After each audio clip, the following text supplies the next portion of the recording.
All right. Well, welcome everyone. We're so glad you are here. Today we are talking about the ultimate DAF guide.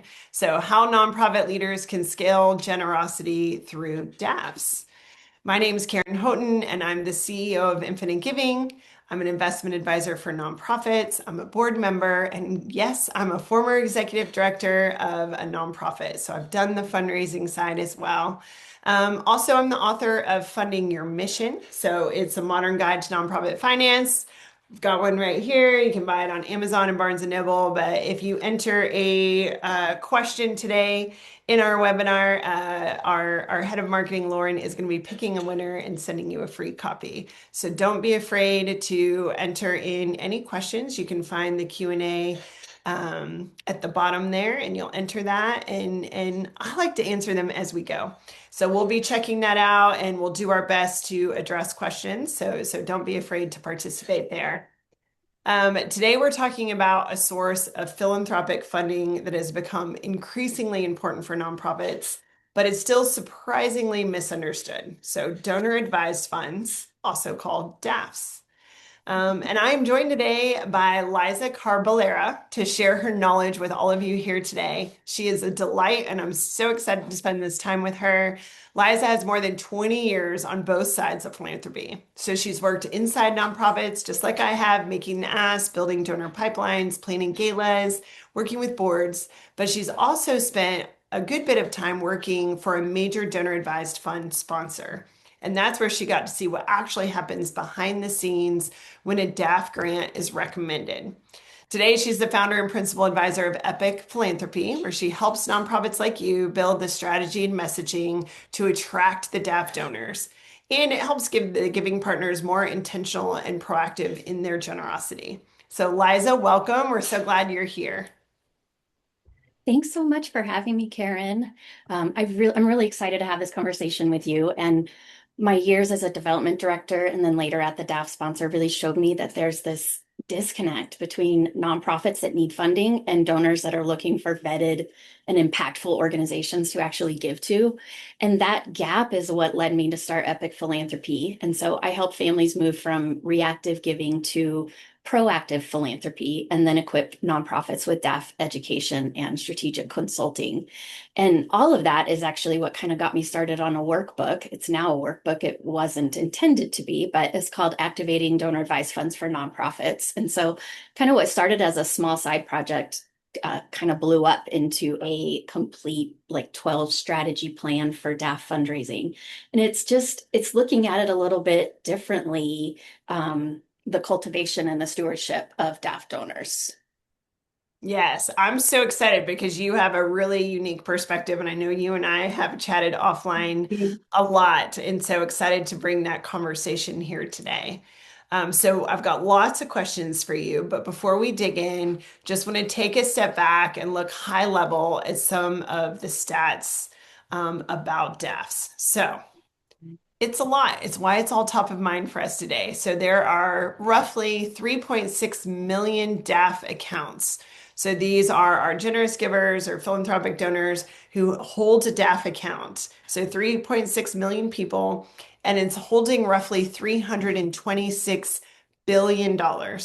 And that's here in the US. And honestly, sometimes depending on which source you look at, that 326 even up is upwards of 400 billion. So we're talking money with a B here. So lots of funds there, which is why we're all talking about how do we get access to this 300 plus billion dollars in funds. The good news is it is being deployed, not as quickly as any of us would like.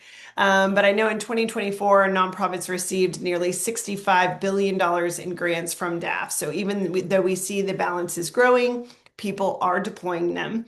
Our job is to make it easier and easier to do so. And depending on how you look at this stat, it's either good or bad, but nearly 1 in 4 charitable dollars, or around 23%, now flows into donor advised funds each year. So when we're looking at all philanthropy, a quarter of it, just about, is going into a DAF versus directly to a nonprofit.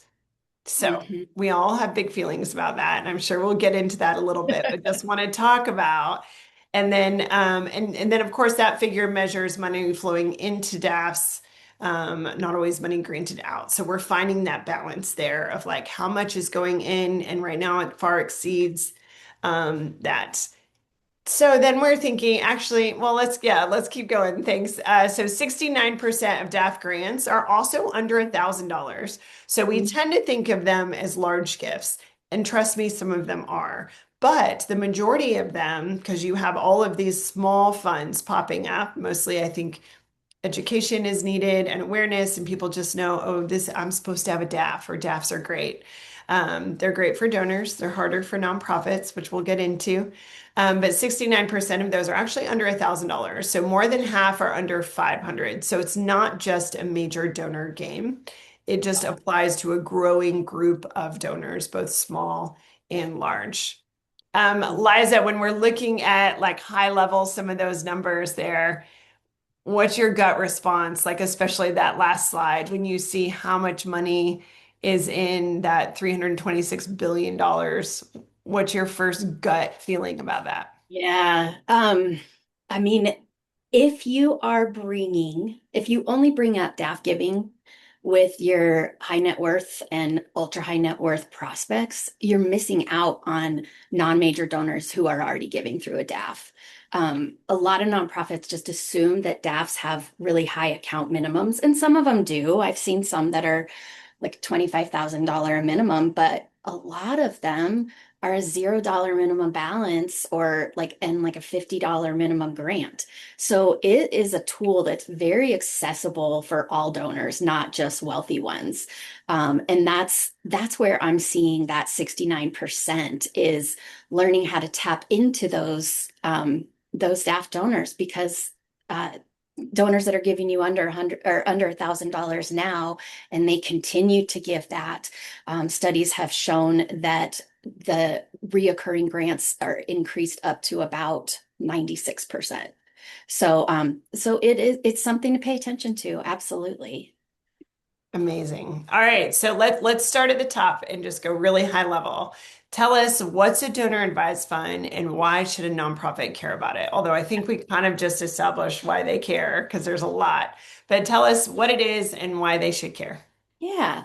So a donor advised fund is essentially a charitable savings account. Donor contributes cash, stock, appreciated assets to their DAF account. And that DAF account is held by a DAF sponsor. So a DAF sponsor could be Fidelity Charitable, DAF Giving 360, a community foundation. You'll hear me kind of talk about different types of DAFs throughout. But the sponsor itself is a 501(c)(3). So that's important to know, because the donor actually gets their charitable tax deduction when they make that contribution into the donor advised fund. So from that point on, those assets are invested, they're growing tax free, but the donor doesn't legally control them anymore because they have received that deduction. So they only retain advisory privileges to recommend where those grants can go. And those grants can only go to other eligible 501(c)(3)s. So it has to be apples to apples. And so almost always you can't grant to nonprofits with other charitable tax codes. So a 501(c)(4) cannot be granted to from a donor advised fund. But I would say that for the nonprofit, the mindset shift is really when that donor advised fund grant arrives. The donor's already made that decision to give and set aside those funds for nonprofits. And so a nonprofit's job is to convince them, is not to convince them to be generous. It's making it easy for them to find and choose you. And so I feel like it's all about positioning and creating an overall strategy for DAF fundraising. All right, that's super helpful. So we know, hey, it's a tax exempt opportunity. We often find that, like in Infinite Giving, when we're talking to different folks, that often it's they just got a little sum of money and they just know they want to market for philanthropy, and so they're like, well, I'm just going to put it in a DAF because I don't know yet where I want to give it. Or if Mhm. you're talking to a more generous giver or a major donor, they have a big tax event, right? Where maybe they're Absolutely. selling a company or they're selling a property and they're like, okay, I want to take these funds and I know I want to do something good with it, but we're going to put Hmm. it aside and then we can pull it out. And then I think the problem is people make that wonderful decision, but then it kind of stays there. And so that's kind of our job. And trust me, we're going to get in that today is like, well, okay, great. It's great. It's sitting there. It's marked for philanthropy, but like, how do we get it to impact us? Um, Yeah. as we go in there, let's take a look. I know you put a slide together like at the donor advised giving flow. So will you walk us through really quick just so we all fully understand how this works? So if a donor setting went up, what does it look Yep. like and what does it mean? Yeah. So we're just going to break this down first. So step one, that donor contributes the assets into the donor advised fund. That's where the tax deduction happens. So that's that Mhm. second note there. So the assets will sit in that account. They're invested within various investment pools. Some types will actually let you hold securities, and it's growing tax free. And then once the donor can recommend a grant to a nonprofit, the sponsor will review that recommendation.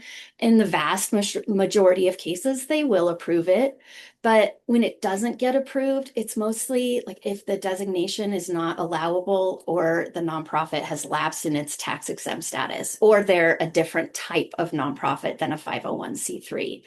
Um, and then the nonprofit will receive the grant via a check or an ACH or a wire with an accompanying grant letter. And so that grant letter has the information on it that the donor wanted to release to you as the nonprofit. So it could have their account name, their address. It has a designation, what the grant is for.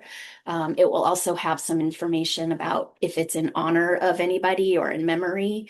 And then it has some fine print saying that, if you decide to give any kind of benefits to the donor for this, that's not allowable. So you will get a grant letter that has a lot of great information. So don't just throw that away. But like I said, the one thing that nonprofits often will trip over is that when that grant arrives, there's no second tax deduction. Write a thank you letter. Always write a thank you letter, acknowledge it. But you don't have to put that information on there that says anything about the value of the gift. Because you got to remember the donor advised fund is a nonprofit. So Hmm. that donor has already given their gift to a nonprofit. It's called a Yep. donor advised fund. So they're a nonprofit, they're holding those funds. As Liza said, it's just a big important reminder that like those are no longer their funds.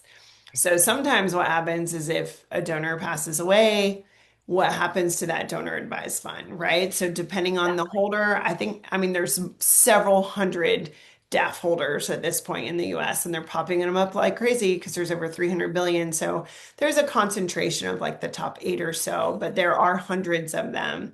Hmm. And so you don't need to do, we hear that a lot too, Liza, like you don't need to do the tax exempt, but you still need to thank them. The other Hmm. side, though, that is a big complaint about DAFs from a lot of nonprofit leaders is that they don't always know who it comes from. It's Yeah. anonymous. It hits, and they don't have any way to send that thank you letter. Why Hmm. is that? And what do you suggest they do about it? Oh gosh.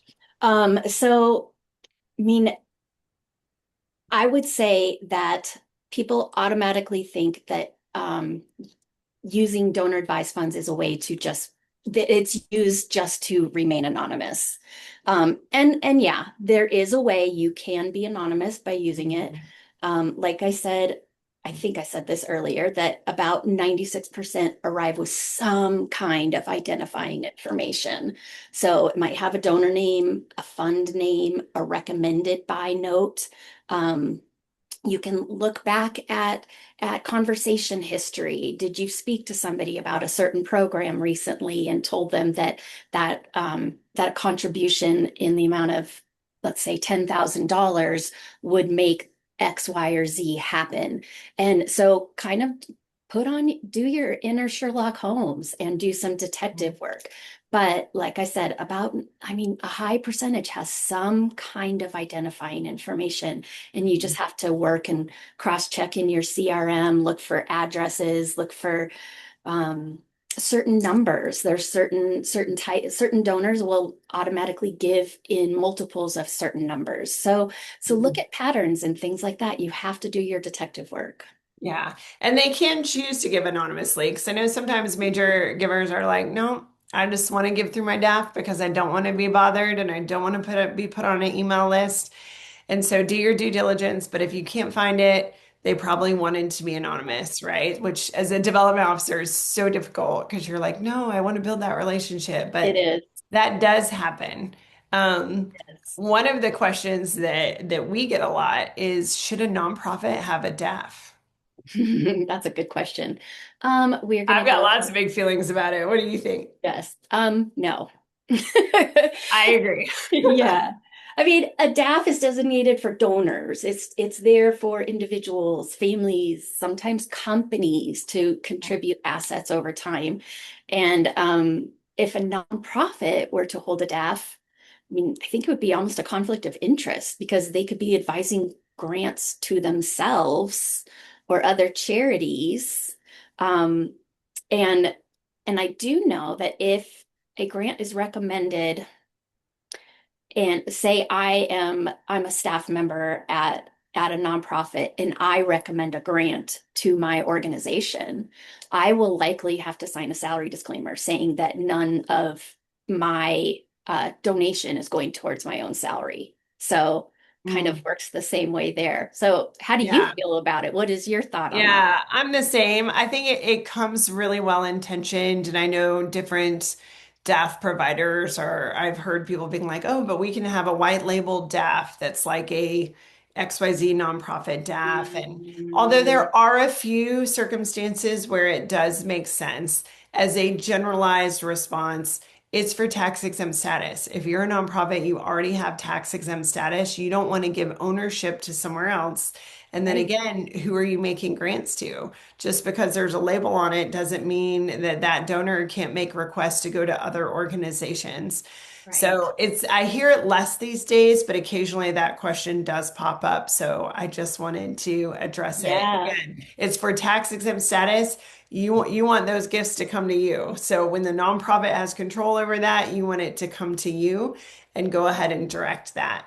Um, When I was at the DAF sponsor, we would get nonprofits calling all the time saying, I need to open one. Somebody wants to send us a gift.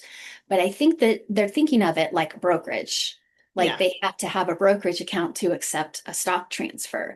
But it Mhm. definitely is not the same way because it does come just by check, wire, or ACH. Mhm. So Yes, great. So now you have two different perspectives and please don't. It's not good for your organization. And to yeah, Liza, your point, a brokerage account is different. And that's what Infinite Giving does. We'll open brokerage accounts. We don't hold donor advised funds. We try to help nonprofits get DAF donor advised funds out of the DAFs and into the nonprofit hands. We've got a couple questions already coming in. Someone here said, Chris said, he recently got a DAF donation after an event, and the letter just gave the name of the DAF, but no contact info. But could I work out who they were from the event membership? He said, what's the etiquette on reaching out with a thank you? So it's like if it's not on there, but he thinks he could problem solve it, what do you think Hmm. about the etiquette of still doing a thank you, or were they trying to stay anonymous? That's actually a good question. That is a good question because I actually looked for any kind of data on this of people that weren't necessarily trying to be anonymous like that. And but I mean, I think you can steward them the same way and you say thank you for coming to our event. This was the impact that your gift made. And you don't have to be super specific because you don't have to give them that tax info. But if you can write it in a way that acknowledges a gift, um, then I think it can play. But there's also, I talk about this in my workbook, and but if I'm just trying to pull, so if I'm just going to back up on that thought. Yeah. So yeah, so I would absolutely still send something, but don't necessarily tie it into an actual number if you're not 100% positive. But Yeah. you want to be able to steward them. Yeah, thanks coming for the event. Thanks for your generous Exactly. gift. Like always good to Exactly. see you. Yeah, Exactly. good The other question. thing I was going to say is that a lot of times, um, people like I would suggest like one of my strategies is to go back into your CRM and look like how many times do you have like Fidelity Charitable or Schwab Charitable, Vanguard Charitable just as the donor, and you don't want that. So go back into your CRM, see if you can connect some of these dots, and you can send them a thank you note even after the fact. Just own it. Like we just discovered that this DAF gift was from you. We really appreciate it. This is the impact that we were able to make with your funding or something like that. Yeah, yeah. Melody had a question that I don't actually know the answer to. So let's see if you do. She said, we are a 509(a)(3) type 2 supporting organization. Is there any issue with us receiving DAF grants? Should not be. Okay. Um, I would imagine that most DAF sponsors look at it a little bit differently. But you are eligible. You're a type 2 supporting type 509(a)(3) type 2 supporting organization. So you absolutely are eligible. There would be probably some additional paperwork and things that you have to attest to. Yeah. And someone else said they've experienced the anonymous side for the sake of avoiding like wealth engines, but often the donor lets us know it's coming. So they kind of Hmm. do the guesswork there too. Yeah, I think Um, donors do that a lot more than we think, even if they're just reaching out to make sure that they have a EIN correct or something like that. yeah.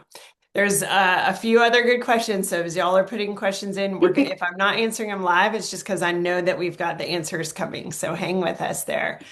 All right. So we are doing great here. One of the questions that I wanted to ask is what is one thing about DAFs that you think nonprofits are often embarrassed to admit that they don't know? I kind of like She this one. laughs. She laughs. Yeah, because I'm going to call myself out. Because like I said, I was a development director, and I am now a self-proclaimed DAF nerd. Um, but I would say not understanding DAF specific terminology is something that nonprofits don't admit that they know. So a little bit of a backstory. I kind of fell into my development director job, as I'm sure most development directors do. Like no kid really announces that I want to be a fundraiser when I grow up. There's not really a fundraising school to go to or something like that. And they learn on the job and draw from experience. But when I was brand new in development, I stumbled across an annual report from a local community foundation, and I found a section that said donor advised slash designated funds. And it listed a name of a whole bunch of funds and the total grant making that year. Like I kind of figured it was another arm of their community grant making program. So some of the names were foundation like the Hennessy Foundation, the Smith Family Fund. It was things like that that looked like it could have been a private foundation. Um, but obviously, my genius discovery of finding all of these new funding sources disappeared because it wasn't actually a grant that I could apply to. So I think that the word grant is deceiving. I mean, because it is not something that you can apply to as a nonprofit. It's kind of like the words like sponsor. The sponsor is just the 501(c)(3) that holds the DAFs. Um, a couple other embarrassing things is that a grant can never be for a named individual.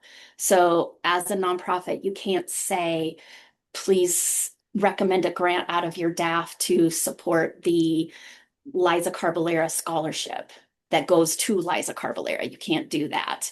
And you also, a signed pledge will disqualify a DAF grant because a pledge is a legally binding commitment, and a DAF cannot be used to satisfy what the IRS considers to be a debt. So in those scenarios, change that word from pledge to intention. Doesn't make it legally binding, and it makes it so that you can use the DAF. I have had to turn away people, like they put in say a $25,000 grant for a pledge, and they signed a pledge card, and we can't make that grant. Mm. And that's where I think sometimes too, when we say like, hey, that it's not the donor's dollars anymore, right? Hmm. They don't actually have ownership, so they have to request. So they're not just saying, great, I'm going to make this payment. They have to request it, and then it Hmm. gets reviewed. And while of course the majority of the time they grant it, to your point, Liza, there's some really good reasons sometimes why it's not. They just don't understand the whys or how it all works. So that's the great call out. Also, for the record, I don't think any of those are embarrassing. I think it's very normal, right? Where it's just like, hey, we don't know. This is this big thing that's newer to the industry and it's just growing like crazy. And there's not a lot of sources of like, hey, here's we just are a lot of these questions that we're getting to is like, but how do we get them? This is what we want. Exactly. Yep. And we're getting there. We just want to lay the foundation here. All right. So if someone's giving, what's the difference? I think we've kind of touched on it, but it's worth asking before we kind of get into the tactical. What's the difference between a traditional gift and a DAF gift from the donor's perspective and the nonprofit perspective? So Okay. just going online, making a regular donation, or like the DAF gift. Hmm. So, from the donor's perspective, like a traditional gift, they're going to write a check, swipe a card, transfer stock, and then they're going to get that tax deduction as soon as they get it, as soon as they give the gift, assuming they itemize. With a DAF gift, since they're not giving their own money anymore, they recommend a grant to the nonprofit. They're directing or advising those funds. And from the nonprofit's perspective, like that traditional gift, they give that tax deduction, they give that receipt, they know exactly who gave, and then you can steward as normal as you do every other donor. But with a DAF gift, it's going to come from the sponsor, so it might say National Philanthropic Trust, American Endowment Foundation, not the individual donor. Um, and so you're not going to send a tax receipt. That's IRS compliance issue, but you're going to send that acknowledgement, like we said before, thanking them for recommending the grant and no goods or services were provided. Um, just don't just enter the name of the sponsor into your CRM because you're probably going to lose that relationship.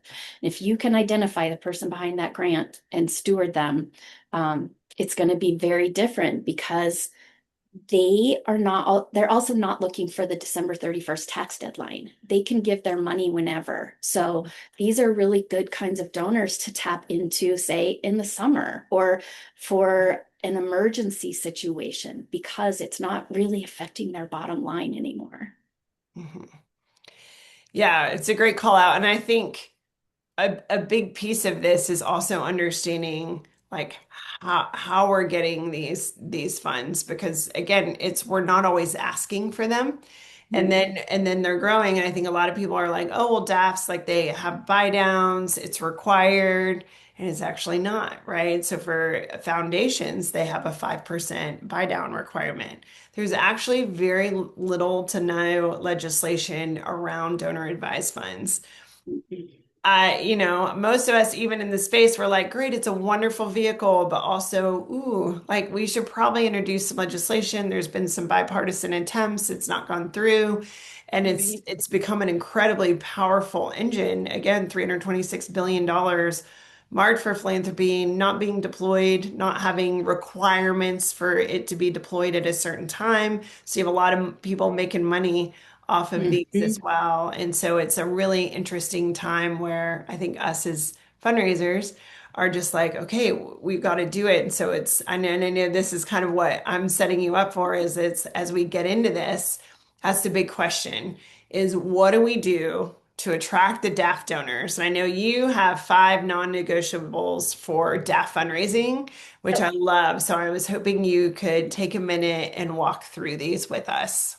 Yeah, absolutely. So the first one is to have your legal name, your EIN, your physical and mailing addresses on all your page footers. This is not private information. Your EIN is not equivalent to a personal social security number. Put that information on there.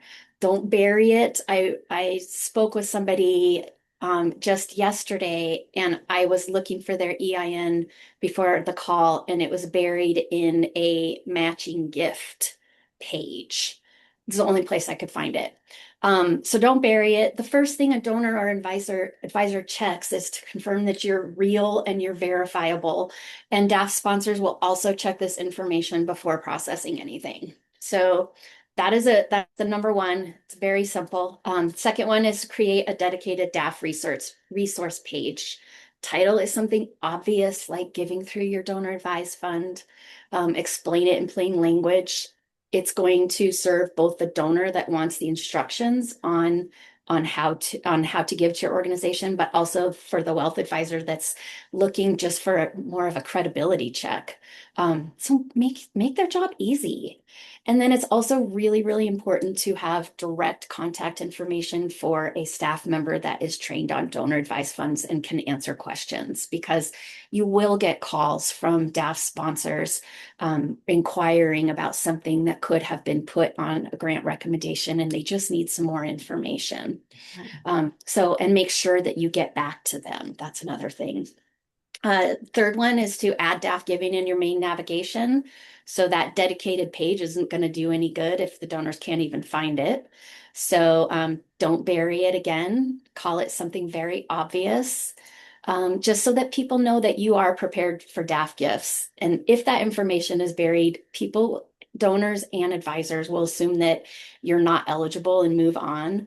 I mean, for the most part, only non-501c3s are technically ineligible, but really donors don't understand that designation.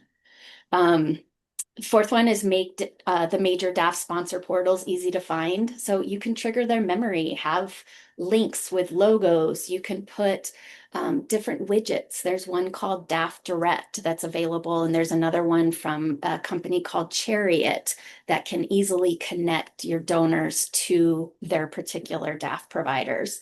And then the last thing on that one is to make sure that you enroll in EFT with major sponsors. So a lot of them will have that available. So you can call and reach out and find out if they do have that available. That way you'll receive the funds a lot faster. And then the last one is to kind of create some sort of downloadable information packet. So you're going to have the basic information, your EIN, mission, etc., and then any other grant instructions, but include some impact statements, some data, what you've done over the past year that is really important for donors. They want to see that their money is making an impact. So just make it easier for anybody to be able to find your information to give to you. So with that downloadable verification packet, they can send it on, like an advisor can send it on to their client. You might be interested in this organization or vice versa. So those are like our top 5 things. There's obviously a whole lot of other things that you can do, but these are the most obvious ones to make yourself known and available. Yeah. All right. So many questions for you, Liza. All right. Christy asked, like, page footers for what? Are you talking about the website? Are you talking about Yeah, letters? What do you mean there? sorry, website on the bottom of every page of your website. hmm It's amazing how many nonprofits, like when I just all automatically will go to the footer and they don't tell you where they are, they don't tell you a state, they don't tell you your EIN. So if you are doing that, well done. It is a good best Yeah. practice. So that's wonderful. And Um, the only time I would say to not put your address is if you are in some sort of field that um, being a non like not being able to find the address is a safety thing. So obviously don't do that, but EINs are still something that can be on there. mhm. And Ray said, what do you put in a verification packet? Tell us again. Oh, Like oh, oh. what is that and what do you put in it? Yeah, I mean, it's just a one pager. I mean, I say one page, one page could be front or front and back. But include all of that information, your legal name and a DBA if you have a DBA. They are always going to search for you by your legal name in the various DAF portals or your EIN. Um, so have your physical and mailing address. I would have both if they're different. Your mission statement, any kind of weird grant instructions, if it must be like in care of a certain person that will oversee the intake of that grant or something like that. But then have some impact information. You can have some data, you can have a story, speak to different ways that people like to interpret impact. So it could be just numbers served. That could be a story about one client that you were able to serve and make a difference with. Yeah. So really a verification packet is like a one pager of like, here's what you need to make a DAF Mm-hmm. request. Mm-hmm. Okay. Yep. And I know one of the biggest challenges often is that people our development folks and fundraisers are not always asking for DAFs. And so when you look at something we get really passionate about at Infinite Giving is like make sure you are including different pathways for giving because that donor wants to be generous in whatever way they want to give. If you're Mm-hmm. only asking for credit card donations, then you're going to get credit card donations. If Mm-hmm. you start talking about gifts of stock or securities and you start talking about tax efficiencies and all of that, then all of a sudden you may get one or two or Mm-hmm. three. And then once a donor does it, it's a lot easier. If you start talking about crypto, then maybe one day you'll get one. If you start talking and asking for DAFs, it's just a reminder. You don't want to encourage people to start a DAF. Right? No. And Liza, you may disagree, but I'm always like, you're not, as a nonprofit leader, you are not encouraging. And I have nonprofit leaders to like, okay, so I should be telling people to go set up a DAF. No, no, because then they're earmarking it, but you're not getting it. And you don't know if you'll get it or when you'll Right. get it. So what you want to do is you want to ask for those funds. So if a donor comes to you and says, hey, should I set up a DAF?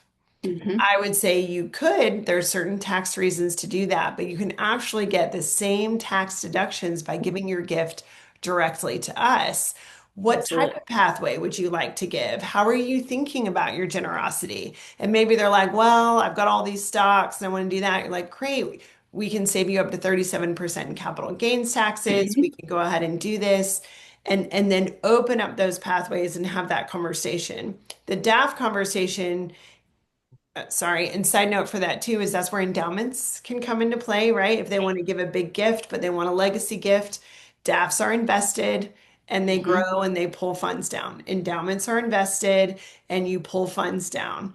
One Mm-hmm. you have control over, the other is not yours until someone gets around and does that. So when we're talking about Right. all these, it's about making sure that we are encouraging you to ask about those who already have them, right? And Mm-hmm. it's not just one time but it's repeating and repeating. So Liza, I love like the idea of like, hey, like put it on there. Like when you have your more ways to give tab and you have stocks and crypto and DAFs and all of these different things, it's just one more way of highlighting it. In Infinite Giving, we do stock, crypto, DAF, endowment Mm-hmm. giving, right? And it's the idea of like all in one. Here's all the different ways to give. On our DAF drop down, we list hundreds of DAFs. We do your EIN, your legal name, your address right there. Right. So it doesn't have to be complicated, right? Even in Infinite Giving, we're all in one. It's right there. Get it on your website. It's done. If someone doesn't have that, Liza, is it hard for a donor to make a DAF request? Is this like an hours long, like really difficult thing, or can they just log in and do it? They can log in and do it. It's them understanding, which Mhm. many of them don't understand how to do it. So by you making it easy, having Mhm. those portals available, having some basic like sponsor agnostic questions or answer or statements there that somebody can use to be able to request that grant. Yes. Um, it's many people kind of they open a donor advised fund because like you said, they had a wealth event or they needed to like offload some funds for tax Taxes. purposes. Hmm. And they don't know what they're doing. They open the account and they don't know anything about it. They think like you will not get a checkbook from a donor advised fund. And people want those a lot. They want a checkbook to be able to write checks to to nonprofits, but that's not how it works. So And Nicole said it sounds like we should connect to a DAF portal to find them. Can you say a bit more about these portals? Because there are hundreds of them. So, like, What do we do on that side with like Schwab and Fidelity and all of those things? And then how do we, what do our So, fundraisers do? Do we have to do anything with these individual well, DAF so holders, or we the just talk DAF to the donors? Yeah, the DAF portals that I was talking about is for the donors. So they log in, see their account information, like the pools they're invested in, they can see their history and they can recommend a grant from there. For the most part, there's not like a portal for the actual nonprofit. So you would call in, you can call and you can ask them for any kind of history. You can ask them if they do take EFTs and how you sign up for them. But as far as I know, at least most of the big ones do not have a separate login for nonprofits specifically. Does that answer that question? Yeah, I think because there's confusion, but is there Yeah. something that nonprofits need to do with the DAFs? Like, do they have to register their organization? Or can they just say, no, So, we're worrying about our website and talking to our donors, and the rest will yeah. figure itself out? Basically, like at the big sponsors, what they do is they download from the IRS what's called a business master file. And it has every single nonprofit in the United States and their eligibility. So if they have lapsed on filing, they may have lapsed their status, and so they will not be eligible to receive grants. So they get that. I mean, I know at least monthly. Sometimes somebody might be more, but I can count on for sure monthly from some of them. So everything is updated, and you don't have to do anything because you're automatically in there because you filed a 990 and you have an IRS determination letter. So there's really nothing else. The difference is if you're a religious entity, because you are inherently a nonprofit, you don't have to actually have an IRS determination letter and you don't have to file 990s. It's a little bit different. So you'll probably, at least for the first time, be asked to complete some paperwork and include some, like your constitution or some governing documents to prove that you are still an operating charity. Mhm. Stacy asked, how do we market for DAFs? Do we make appointments with financial advisors? That's a great question. Um, That's actually something that I talk about in my workbook that I have developed is like how to make relationships with advisors and with community foundations because both of those can actually play into these conversations. Community foundations as opposed to like big sponsors, but community foundations can do a lot more hand holding. So they can, if somebody comes in and says, I want to give to an organization working to prevent domestic violence, they can say, well, I know this org, this org, this org in your backyard. You want to go talk to them. We can set that up for you. So that's one way that things can happen, but it's definitely developing those relationships with them, but also don't be that annoying nag either because you have to fit into what the donor wants. If they say I want to fund DV organizations in Chicago, great, and you fall into that, that's perfect. But you're not going to be able to have somebody be like the advocate or salesperson for you. So you have to have that information available for them. And that's a lot where that one pager can come from too. So from those five non-negotiables. There's a couple people actually asking about researching DAFs and finding DAFs to solicit to. And even Sue mentioned that they research through Candid family DAFs to find and then send letters. How do we feel about soliciting DAFs, and are there other ways to find them? Um, I'm sure that there are other ways to find them. I mean, if they have not, my personal opinion is that if they are not somebody that's currently a supporter of you or somebody that has even expressed any kind of interest, I wouldn't necessarily go and send them information necessarily. I mean, to me, that kind of borders on the line of like walking into a nonprofit and looking at their donor wall. a little bit to see if, maybe we can get some of these guys. So that one is a good question. I don't know that I would highly recommend it, but I haven't seen any studies or anything done on that. It's a good one to look into. I Yeah, it's hard want to because look into it. a lot of them want to be anonymous. Like it's so I think it's an interesting thought. I agree. I'm processing my thoughts out loud here on a Hmm. webinar with hundreds of people, but it's an element too where I think we often talk about like your donors. So it's not necessarily like you would with grants or funders where you're not Right. pursuing them. You pursue DAFs a little bit differently. You're more talking to who are your donors and do they have DAFs?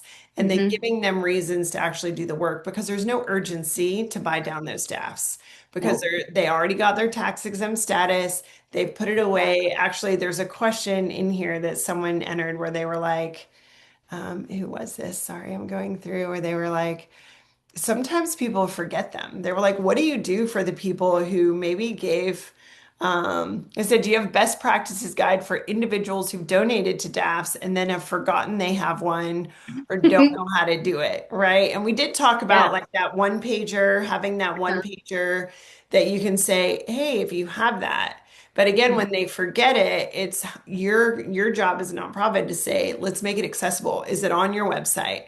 Is it Yep. every time you make an appeal, are you asking for securities? Are you asking for stocks? Are you asking Yep. for different ways to give? Are you making the information easy? Is your EIN and all of that? And that's I think the biggest opportunity is when you're sitting down with donors and or Mhm. you're doing your email campaigns or you look at your donation page. I can't tell you how many nonprofits have donation pages that ask for credit and debit. I know. That's I it. know. And also like your giving envelopes that people put Mhm. out. I mean, they still do envelopes at events. Put on like I plan to recommend a grant from my donor advised fund. Make that a I checkbox. have securities that I could give. Like I'm Yeah. interested in, or like I'm interested in more tax efficient ways to give, Hmm. right? Because Hmm. then they're double dipping on tax efficiencies between any of the assets. Like in this asset world, it's so tax efficient. And so I Absolutely. think doing an audit of how often are you talking about different ways to give? How easy is it on your website? Is it on your donation page?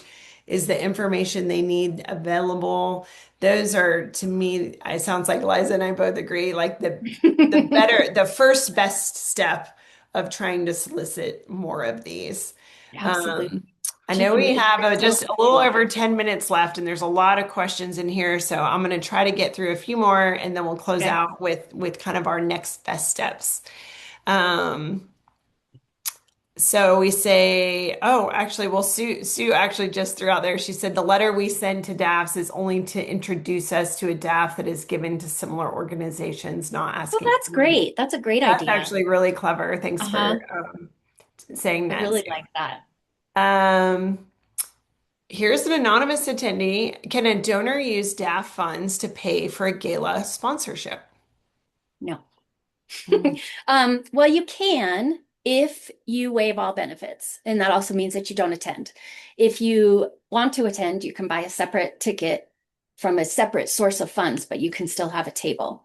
You can receive those marketing benefits, like, your name on a marquee or said from the podium or a mhm, slideshow or something like that. But you can't receive the dinner. You can't say, I want these 10 people to be at my table because that is giving those 10 people a gift, mhm, technically. So what you can do is, like I said, you can purchase the table, get the marketing benefits, donate the table back to the org. So let them fill it with whoever they want and then purchase a separate ticket. The other thing that you can't do, and this is a big one that I would see nonprofits fail at all the time, is something called bifurcation. And that is where, say, you want to sponsor a table at a gala and it's $10,000 and the charitable portion of that is 8,000 and the non-charitable portion is 2,000. You cannot have the DAF pay the 8,000 and you pay the 2,000 because that's bifurcation and that's not allowed. So because the IRS looks at it that without the donor advised fund, you wouldn't have been able to do the whole thing Mm. anyway. So you can't split payments. That's Also, important. these answers refer back to why we don't want to encourage people to create DAFs. Mm. They're not bad. They're great vehicles, but it's just an element of like you want them to just give you the money as directly Yeah. as you can.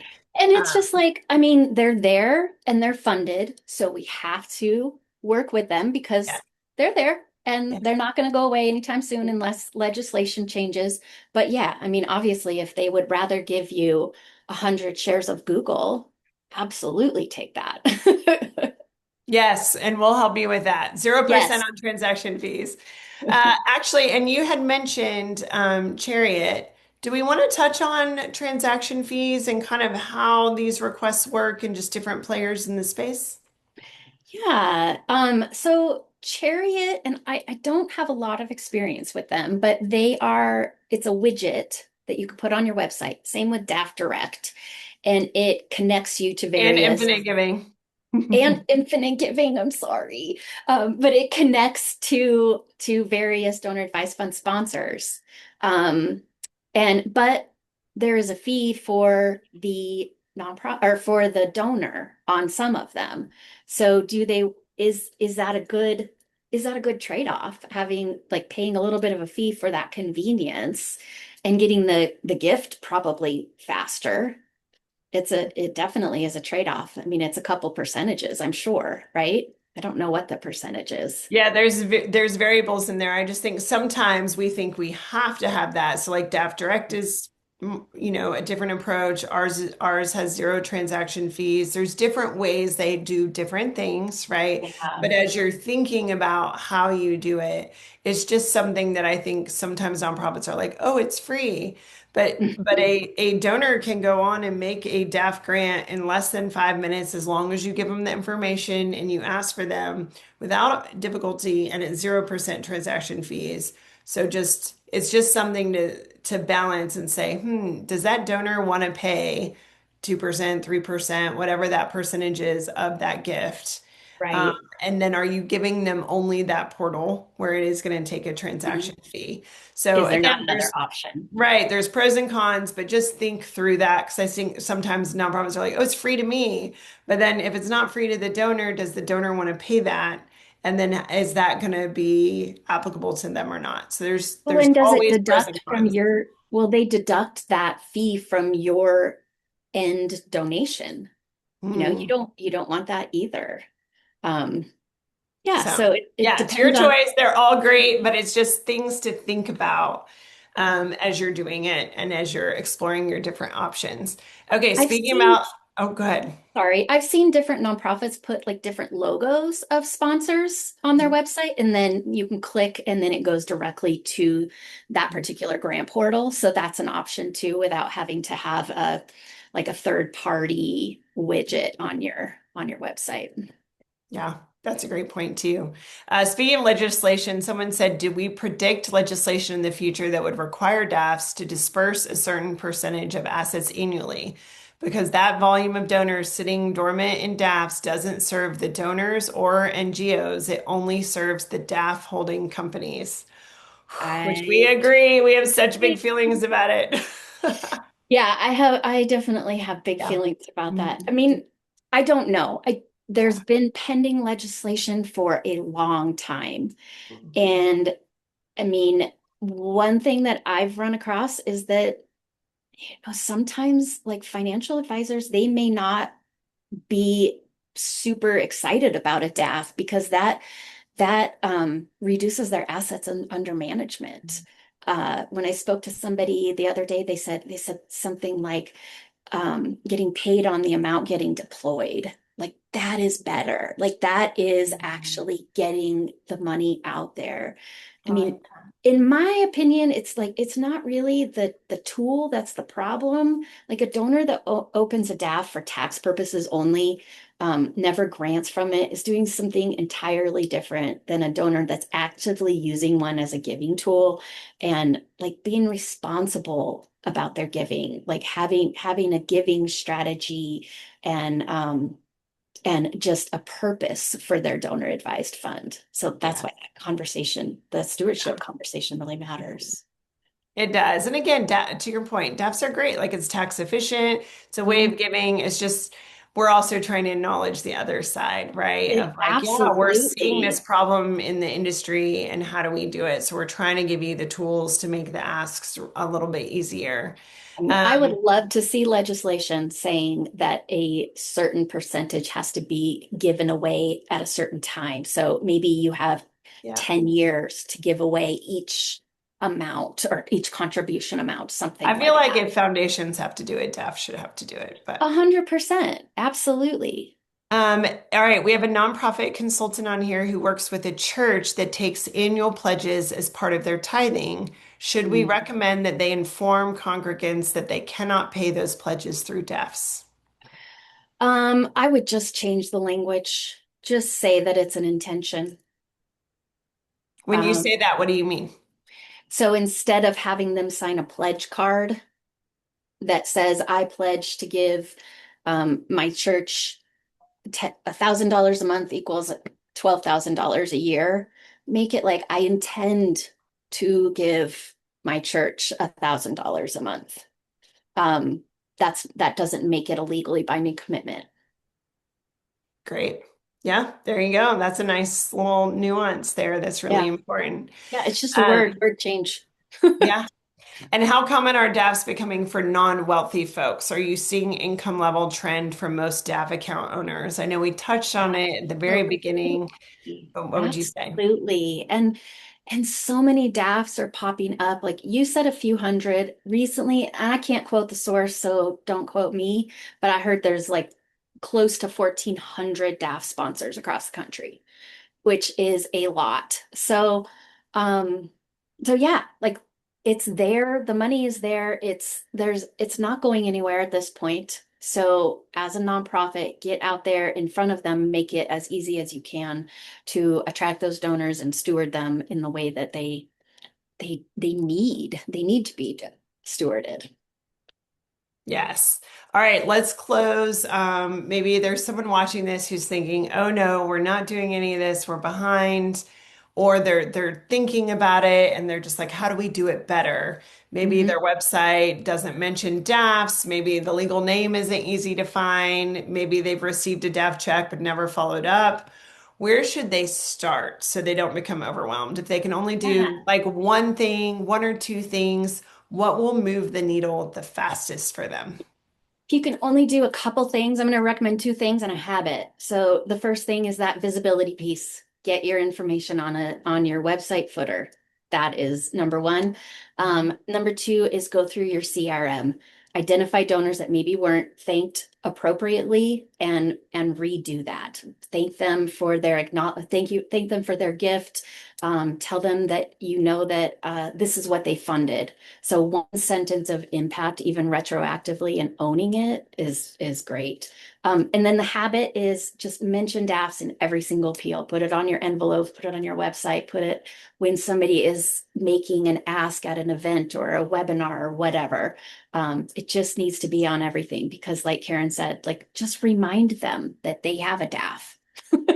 So those would be the three things that I would say to incorporate as soon as you can.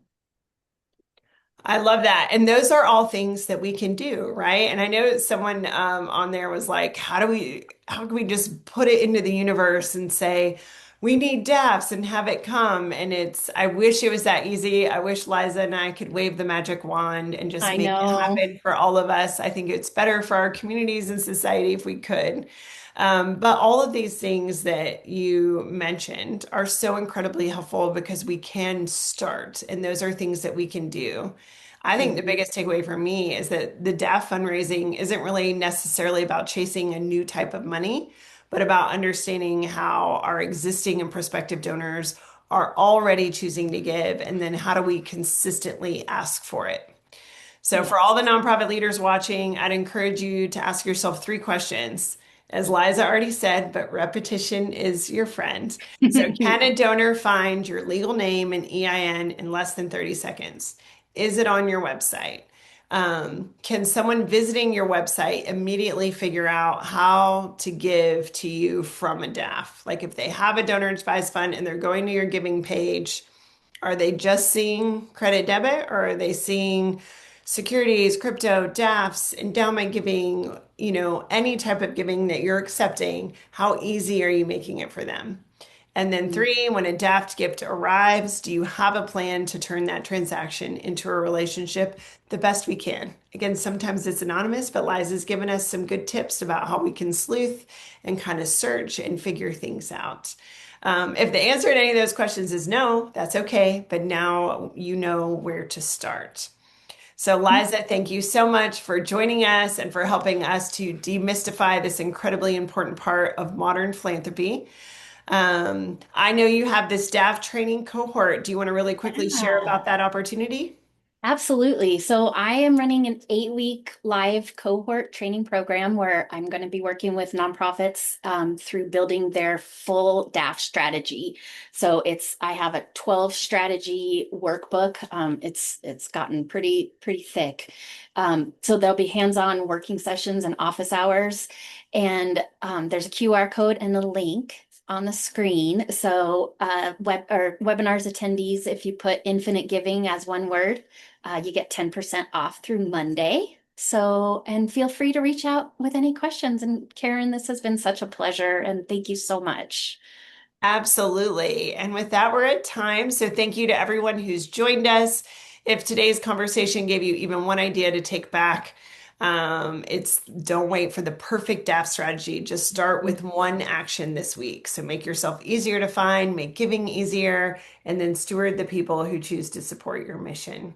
And of course, Infinite Giving would love to help make this easy for you. Again, we handle securities, crypto, DAFs.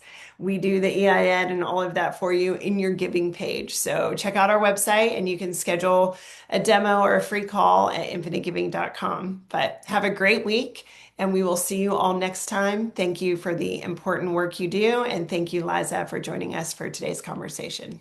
Thank you so much.